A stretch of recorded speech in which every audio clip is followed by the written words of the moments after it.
Blackhawks fans, welcome into the Four Feathers podcast. It's Johnny Nani here alongside Tony on tap. Tony, how are we doing this fine Sunday evening? We are doing fantastic, Johnny. Victory beers are flowing. A lot of winning Blackhawks hockey to talk about, and we'll crack them, enjoy a couple beers, and do just that. Talk about Blackhawks winning hockey.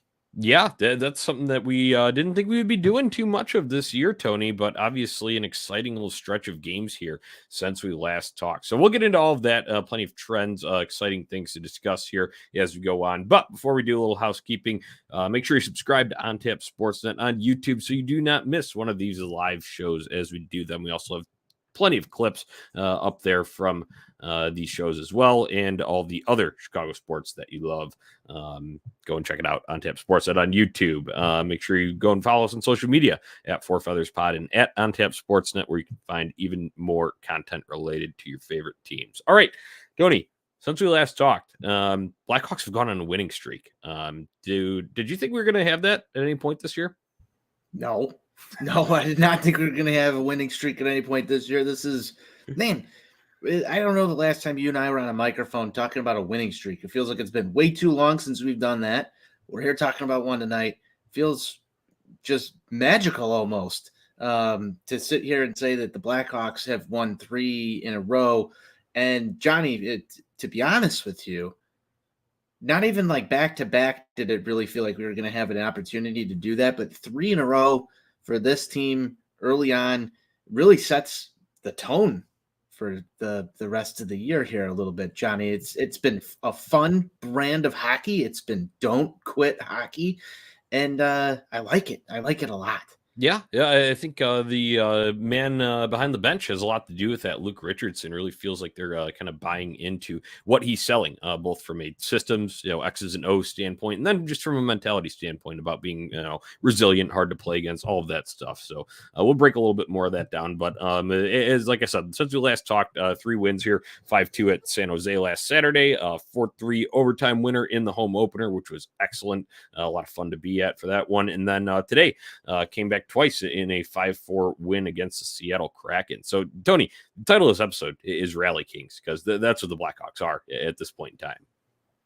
Absolutely, Johnny. And, coming from behind is not easy, but, especially in today's NHL, it's not easy to overcome that. In a couple of games in a row here. I think today really culminates with that one sequence right there.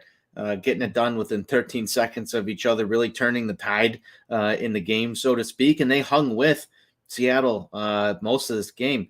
So you look back, you look at what they faced against the Red Wings. There was a lot of adversity there. I know you guys were all in attendance for that one. And then, they come back late and they make some magic happen. I don't want to say they're a good hockey team, because I think it's way too early to say the Blackhawks are a good hockey team, but I think it is at this point fair to say that they are playing really tough hockey. They're playing with a lot of heart. And you mentioned, it might have something to do with the guy behind the bench. This was a team that last year walks into these games and gets trounced. And I echo your statements here. I think it does have a different mentality written all over it. Maybe a new system, Johnny. Right. Yeah, we absolutely, you can see it on full display. I mean, there are things that Luke Richardson talked about, right, in training camp, in his plans for this team, right? And some of that X's and O's, like I mentioned, and part of that was being, much tighter on forecheck, really kind of pressuring the puck to try and dictate the play. And then other than that, the penalty kill, which we've seen some great returns on too. Obviously, they wanted to be more aggressive and pressure that. I mean, shit. They're accomplishing that, Tony. 4 shorthanded goals, leads the NHL, and they've gone 3 games in a row now.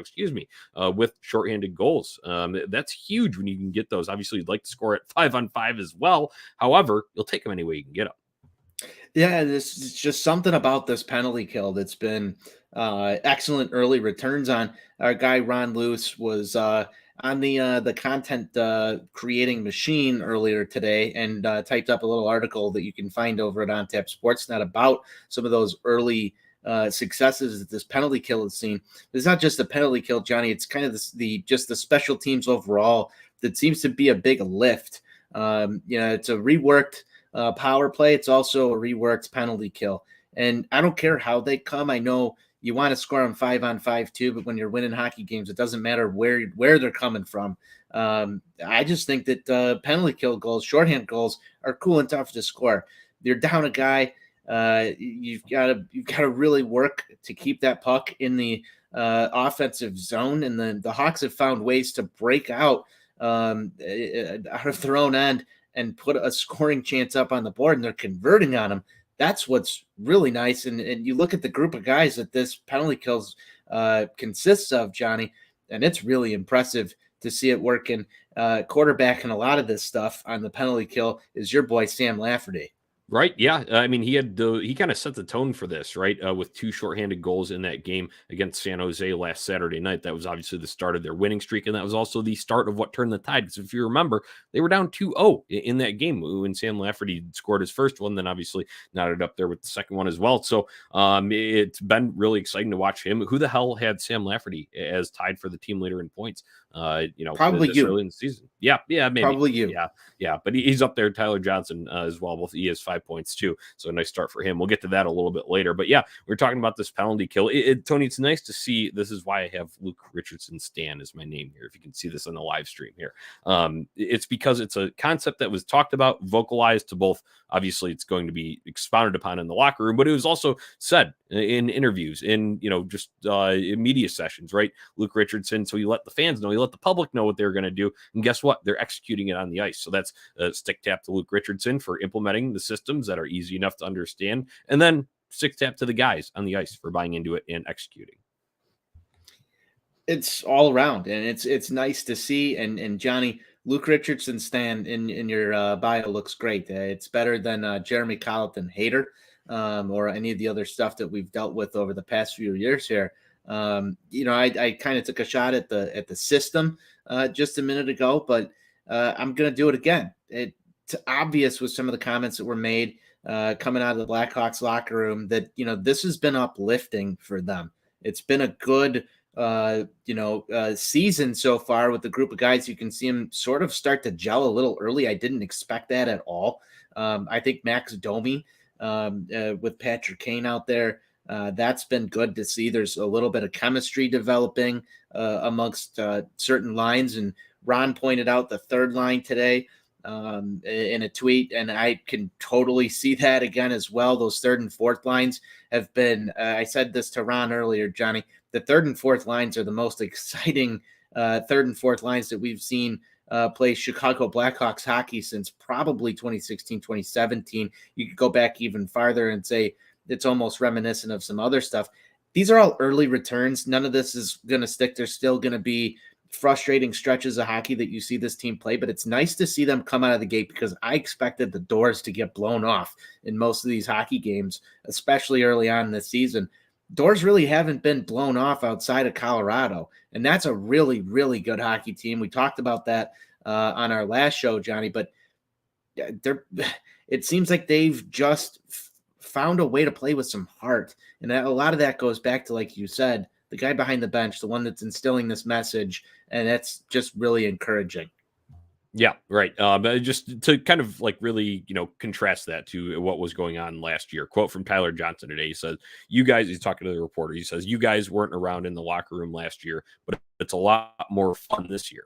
People have smiles on their face. They want to come to the rink every day and compete. It's been huge." So obviously, he's not naming names there, but you know what the situation was at the beginning of last year with that dreadful start, right? Jeremy Colleton behind the bench, looking lifeless, looking like a robot, right? Not a whole lot of fun. You didn't hear any sort of fun comments coming in the early part of the season. Obviously, they did make the coaching change. It wasn't too far into the season, but obviously enough to sink them last year. And it's hard to recover from that from a mentality standpoint, where I like that, I see some comments in here that, I'm screaming when the Hawks win. We really need that overall top 3 pick, whatever.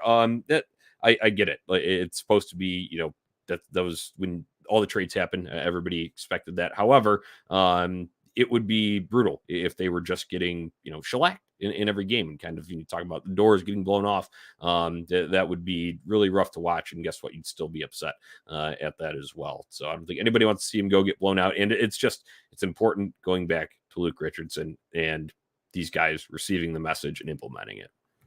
Well, I'll go this route with it, Johnny. Kind of something that we talked about when the Blackhawks went out and made this coaching change.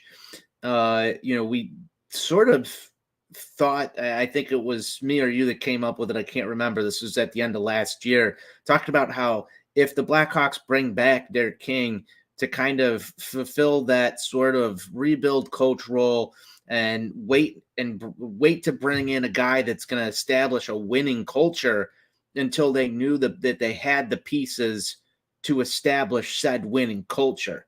And I thought that was the route that the Blackhawks were going to take. I thought that they would try more of a lenient approach through this and sort of say, hey, let Derek King take this team, see what he can do with it. Don't really instill this coach mentality of somebody who's going to come in here and sort of set that winning culture up the way you want to see it.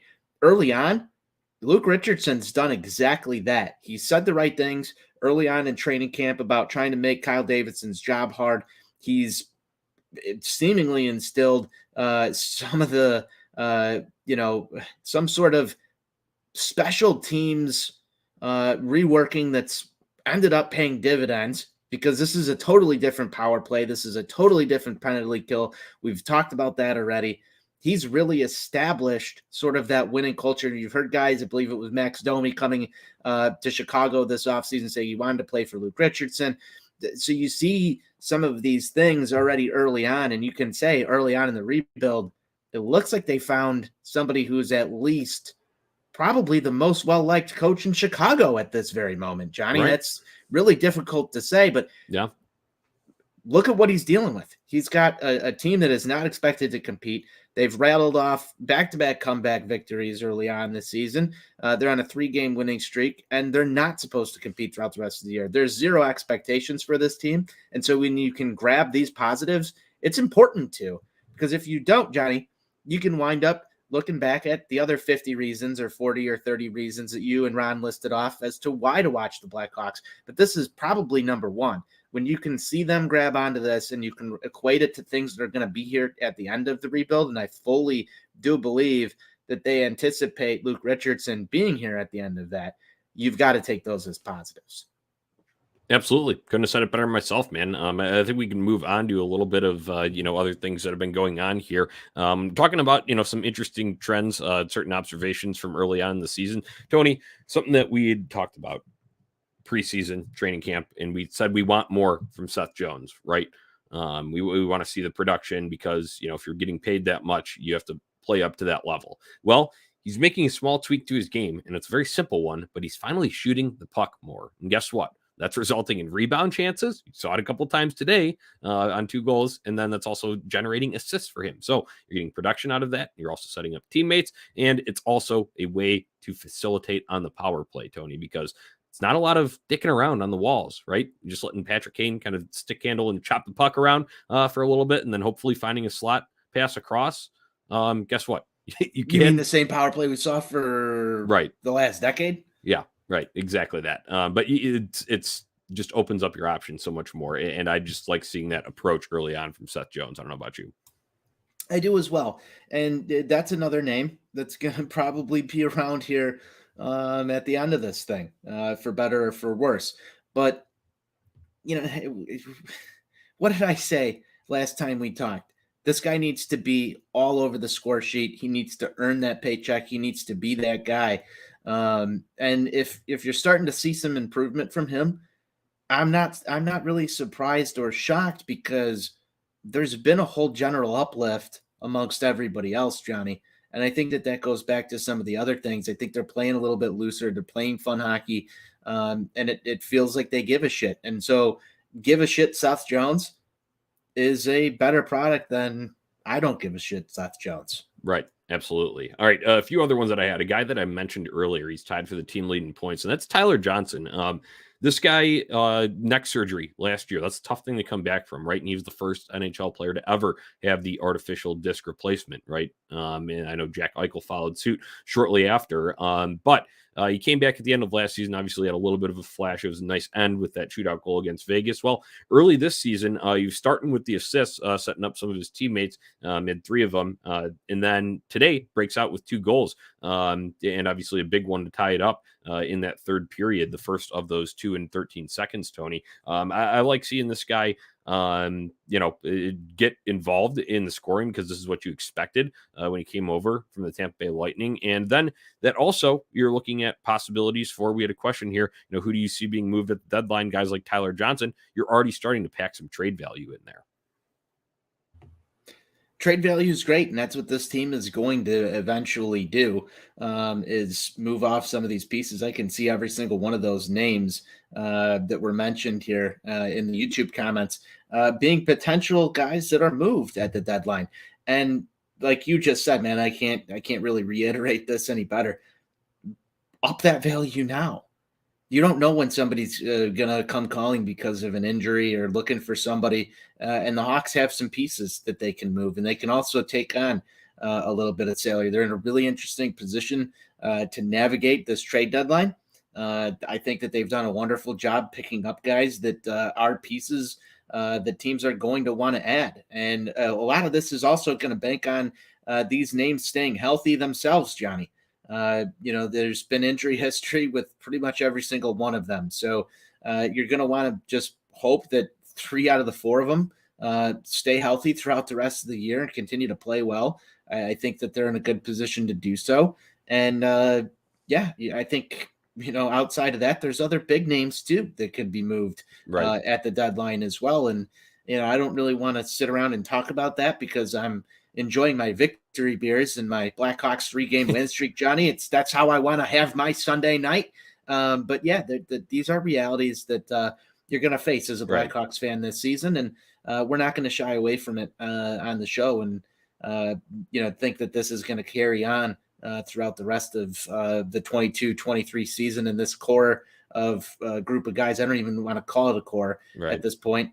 This group of guys are going to be the same guys that you're seeing play hockey at the end of the year in an Indian head sweater. Right. And then that's something that Ron and I did talk about on our opening night special show. And we had said that, if you're, we had said, go and bookmark Tankathon because they're probably going to be at the top of those standings, right, for, top draft pick there. Well, guess what? If right now, something that we said, if we go back to that, if the Blackhawks are playing a little too well for your liking, well, just wait until after the trade deadline because a lot of the pieces that were probably getting them some of those wins are going to be gone. Just to wrap up this question real quick, the names that were listed in the comment were Tyler Johnson, Murphy, McCabe, Dickinson, Lafferty. Obviously, those are all candidates there. You could also throw Max Domi, Andreas Athanasiou in there as well. And then we know the Kane Taves, although that is big money. So we'll probably be a little more complex moving those, but that kind of wraps up who we would think being moved at the deadline. So a few more observations, though, Tony, from early on. Another guy that was mentioned in there, Max Domi, making a nice first impression. Hey, when you score an overtime game-winning goal after an excellent pickpocket in the home opener, fans are going to start to like you real quick. Yes, they will. And that was my immediate reaction to this particular goal here. I think there was a little bit of anger about Max Domi earlier in the game from one of our co-hosts that didn't like that.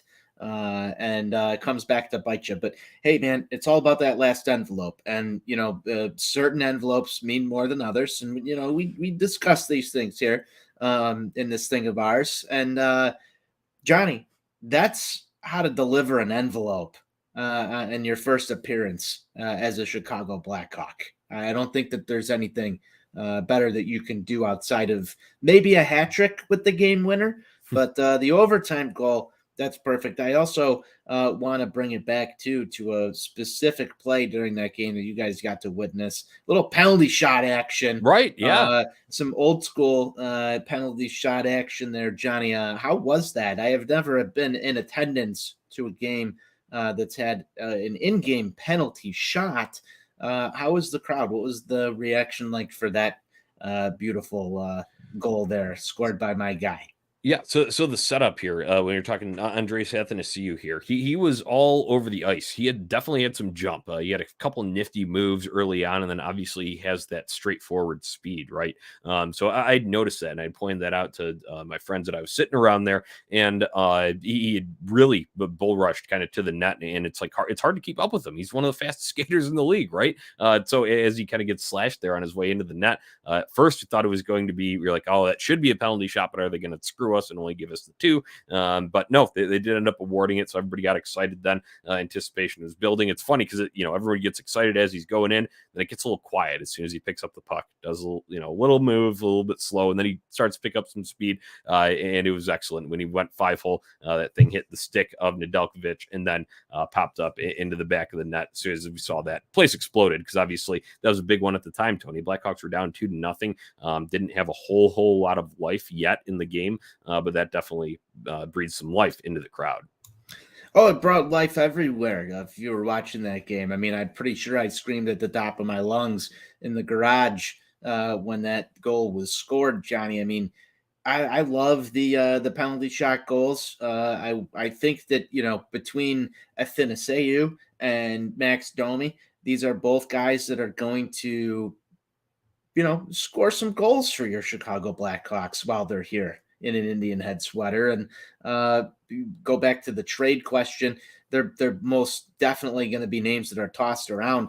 But for right now, those guys have both gotten it done. New acquisitions to this team, and you're still going to miss guys like Alex DeBrincat. I know that's hard, but there's at least a little bit of offensive life to this team right now to watch, and keeps it interesting for sure. Right, absolutely. All right, a few other observations I had here, Tony. I did a little just numbers dive earlier, and there's a couple areas here. Face-off excellence. All right, they are 58.2% at the dot as a team. That's good for second best in the NHL. They have 9 players over 50% or better at the dot. That does include a couple of wingers that have to step in and take a draw, right? But they've been able to win those. So I think, we talk about, they're going to get on some bigger themes here too, right below this about special teams, but small stuff like that. It feels like Jonathan Toews was the only one capable of winning a face-off for stretches at times last year. It's nice to see this because I don't care what Jay Fresh Hockey says. I don't care what Shutdown Line says. That with all their analytics and that face-offs don't matter. They fucking absolutely do. Talk to any person who's played hockey, any analyst who, then they'll tell you about the importance of winning the face-off, because guess what? Those metrics that they love to track so much, the possession and the shot attempts and the Fenwick and all of that stuff, it's easier to start generating those chances after you have won the faceoff, especially in an offensive zone situation. And then it's easier to break out. Would you say that winning a faceoff is like setting a tone for that shift? Yeah, you're right. Yeah. And it's also like, think about if you have your top guys out there that you want to be playing offense with, right? Think your first, second line guys. Well, if you lose the draw and you're in the defensive zone, then you're hemmed out there with 3 probably inferior defenders as opposed to your bottom lines that were more checking lines. So it's important, and I'm glad to see that. I just wanted to point that out because that was a little stats number dive that I had there, Tony. I love the shot that you take at the deep analytics community of the hockey people. The thing is, to me, puck possession is everything in a hockey game. It's flow, it's control, but the one way that you generate those chances and generate that offense is by winning faceoffs. That's why when I play Shell, I play wing. I let my guy Trojan take care of that, and if we're losing faceoffs, we're generally going to lose the game. You got, it's right there. It starts at the circle. That's how you set the tone. Right. And the guy who's been setting that tone, Jonathan Toews, I'd have to go back and look exactly what his number was, but he was close to, I believe, just over the 60% mark. So obviously still kind of small sample size here as we're only 5 games in. However, just encouraging things to see there. Another thing really encouraging, we had hinted at it a little bit earlier, obviously talking about the opportunistic penalty kill that they have there. But the PK, I know it's this 76.2% ranks 20th in the NHL. A little bit of an outlier there, though, because it was inflated due to that opening night showing where Colorado just absolutely bullied us, but that's still, they were still getting used to things. And obviously you're playing the defending Stanley Cup champions that are absolutely loaded with talent there. And obviously they got a little bit of reinforcements. You get a Jason Dickinson type in the mix. He didn't come until the 3rd game after his visa issues cleared up there. But then their 4 shorthanded goals lead the NHL. So that's obviously something that we talked about earlier, but hey, I know the penalty kill is getting the spotlight, like our guy Ron highlighted over at ontapsportsnet.com earlier today, Tony. However, this power play, 30.8%, fifth in the NHL. That's not bad for a team that lost Alex DeBrincat in the offseason. What are these early numbers? Like, I can't wait to look back at these, rankings in February. Like, I want to know where this tracks from here, from this moment. It's probably not going to be good. Maybe it will. Maybe that's something that sticks with this group. But yeah, dude, it's just so different. I don't believe what I'm watching when I see this team on the power play. I think you were talking about it a little bit earlier on in the show, Johnny. It's not just, Patrick Kane along the board skating around. Fifth in the league. I'm beside myself right now with those numbers. I've got to do a double take with that. Yeah, it's a it hasn't happened in a long time. And even when was the last time they were fifth in the league? That's a good question. And even when the teams are still winning, right, towards the end of that kind of Cup dynasty run there, the power play was still bad despite all the Yes. talent that they had. And they had like the loaded group, right? Basically the core group of guys that, were synonymous with those Stanley Cups. We're running that power play and it still wasn't as good. So I think you can pinch me. Right. I think you can chalk it up to obviously the players got to execute. So that's always going to be number one. But beyond that, it's the setup, right? I think Luke Richardson and then his staff that he disseminates special teams assignments out to, they're doing a good job of relaying the message. And I think overall, when I'm like thinking just overall themes with this and everything that Luke Richardson has said, whenever you hear anything that is related to X's and O's, it's all pretty simplified. And I always go back to this quote that Mackenzie Entwistle had during training camp. You know what you're supposed to do. So if you mess up, that's on you. Whereas before, they probably couldn't even understand the fucking system that Jeremy Colleton was trying to spew. Wait a second. Jeremy Colleton wasn't implementing the system. He was handing it to the players and letting them draw it up on the board themselves. Oh, right. Now, all of a sudden, everybody knows where the fuck they're supposed to be rather than trying to figure it out together because somebody didn't know how to draw it up themselves. That's what I get out of this, Johnny. You look at this, and yeah, maybe it wasn't, even though it was a great group of guys through the competitive years and the cup years on the power play, they couldn't really figure it out, or maybe that was too much talent. Maybe there was a problem of too much talent, and you didn't know where to get the puck and when.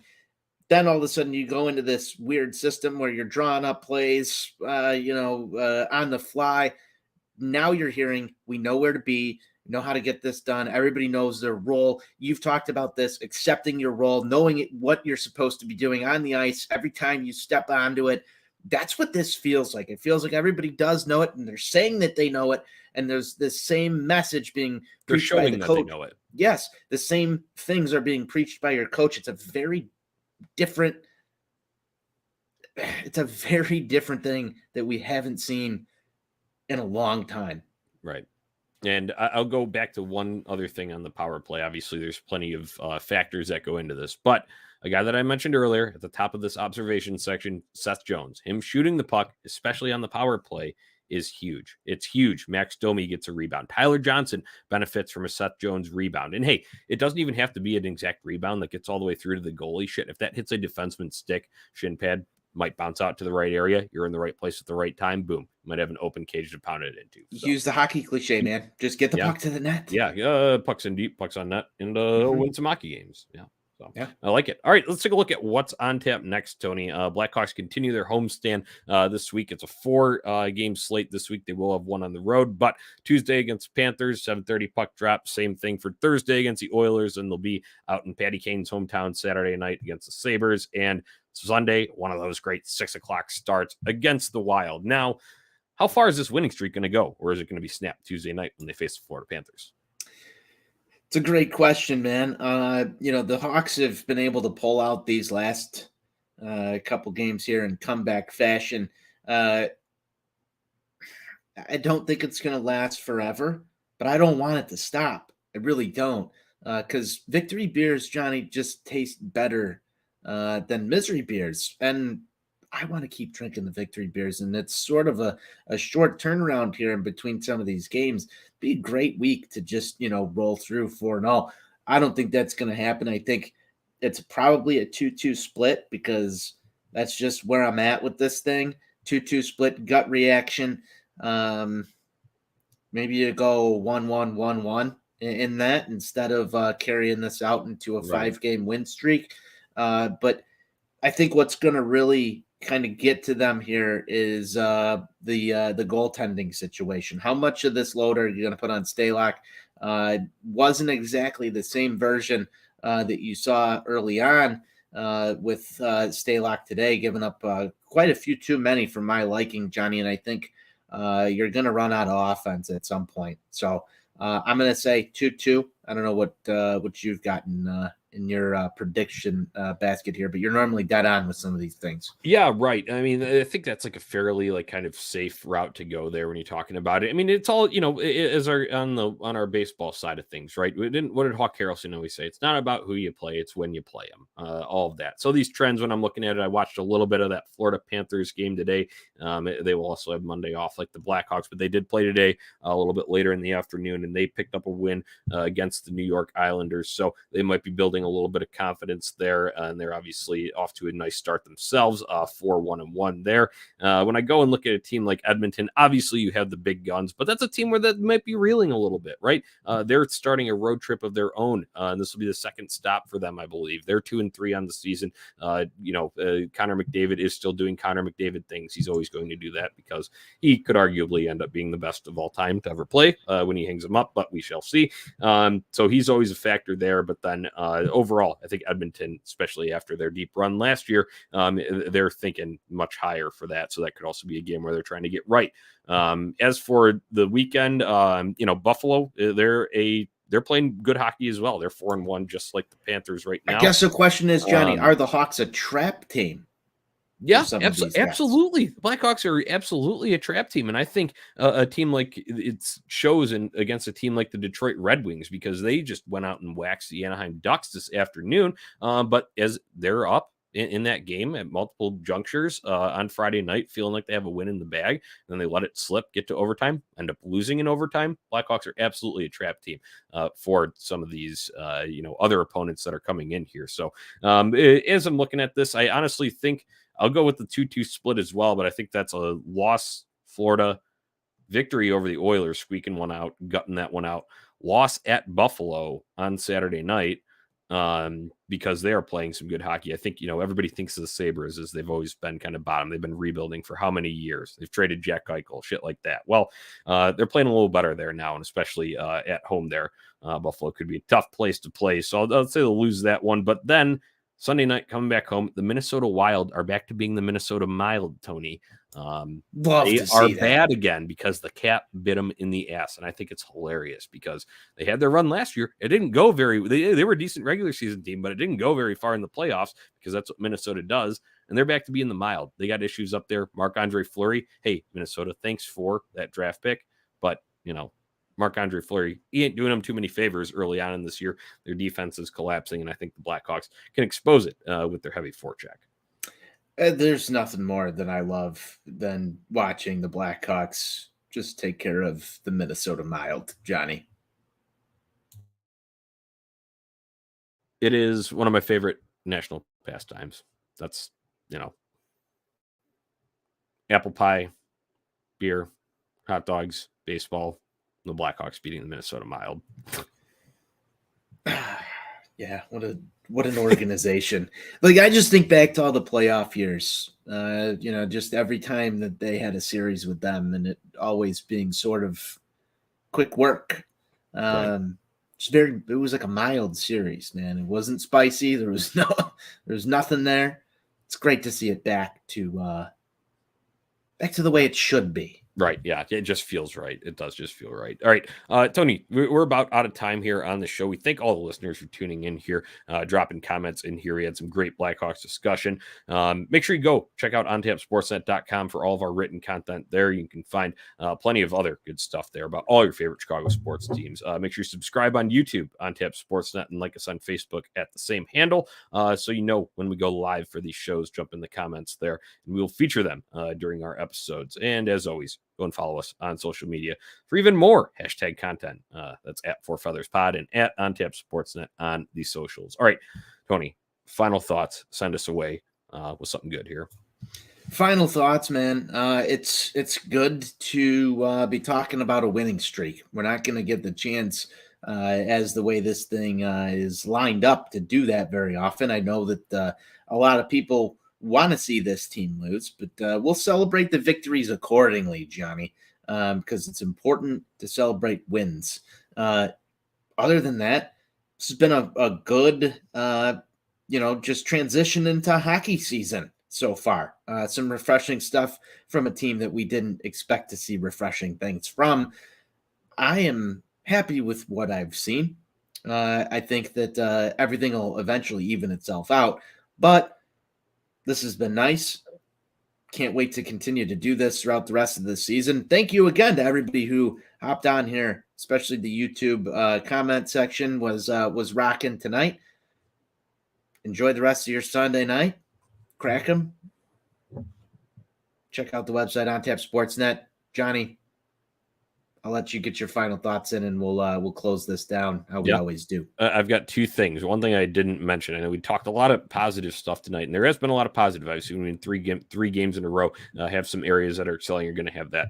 They need to figure out the transition game though, because you talked about obviously Stalock is a little bit over aggressive in terms of things like that. And I know Peter Mrazek's out here with the groin strain, but if they're going to succeed with Alex Stalock and that, or if they go to Arvid Soderblom, I would imagine they're going to have to at some point here because Mrazek's on IR. They're going to have to figure out that transition. 3 of the 4 Seattle goals today were on rush opportunities. So they got to figure that out through the middle of the ice. Other than that, this is in a moment in time. We're encapsulating Sunday, October 23rd at 9:30 p.m., Tony. You have to feel the best about the Blackhawks right now in this moment. Not overall, but right now in this moment of any Chicago sports team. You have to feel the best about the Blackhawks. Everyone else isn't offering you much hope. So I never thought I would say that in this rebuilding. It was supposed to be a tank year here, but in this moment in time, I know overall probably go and point to the Bulls, right? I think that would be where most Chicago sports fans would sit when you're talking about competitive windows and whatnot. But as things currently stand here on Four Feathers Podcast tonight, we're feeling the best about the Blackhawks. Stake the claim, man. Stake the claim. Fly the flag. You can go around. That's why I said, is Luke Richardson the favorite coach of Chicago right now? Right. Same thing. Let's plant that flag firmly in the ground for just 2 seconds here. The Bulls have had their issues. We all know what happened in baseball. You look at your football team. It's nice at this moment, like you said, to be at the top of Chicago sports, and who would have thought? Yeah, look at us. Look at us. Unlike the morale. On the morale side, yes. Yeah. Look at us. Who would have thought? Not me. Not me. The Chicago Blackhawks are providing you the most hope. Man, it's incredible. Doesn't it feel great? Feels great. And you know how they did it? By being some rally kings. That was the title of tonight's episode. Thank you for tuning in. Season 4, episode 5 of the Four Feathers Podcast. We will catch you next time. Until then, let's go Hawks. Let's go Hawks.